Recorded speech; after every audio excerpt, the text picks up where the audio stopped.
Hey,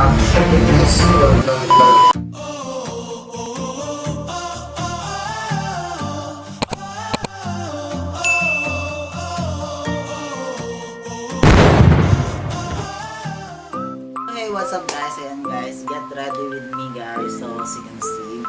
So, ayan, wala akong masyadong tulog to be honest. Wala akong masyadong tulog guys. And may, dito, malapit na magkasunog here. Actually, may sunog na talaga siya because of a wire sa kabilang time ko.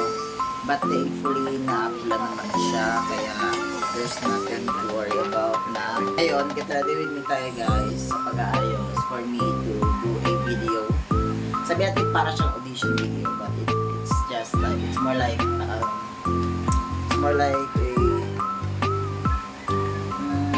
going to say, it's more like introduction video about myself.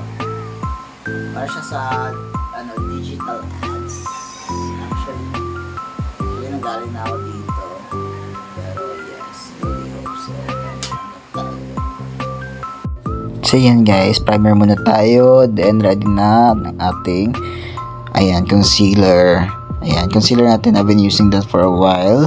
Ayan, ubusin na natin siya. Ayan, lagay tayo sa mga mga lines, mga dark spots ko. Ayan. So, ayan, next naman is actually consider yan, pero hindi nagamit ng foundation from Maxi. Hindi pa tayo sponsored. So, sponsor.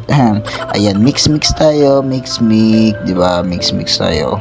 So, ayan, rin yung routine natin. Trust the process. Alam ko, nagbuha akong spalto yan, pero trust the process. Ayan, lagay tayo ng contour sa cheek, sa ilong, and also sa may chin, sa under para magkaroon tayo ng din sa taas po. Mix ulit. Ayan, di ba? Nagka-shape yung mukha natin. Hindi siya masyadong halata na medyo mataba tayo. Ayan, nalagay lang tayo ng contour ulit. Ayan, gamit ng paintbrush ko. Ayan, wala po tayong pang brush, makeup, pero paintbrush pa yung gamit ko. Lagay lang tayo ng sa may mata para di naman masyadong boring. Ayan, lagay lang tayo ng then magpo-compact powder po tayo gamit ang Tanako compact powder. Ayan, 35 pesos lang po yan, nasa yellow basket.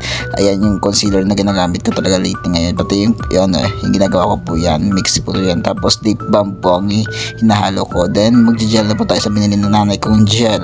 Ayan. And that's all.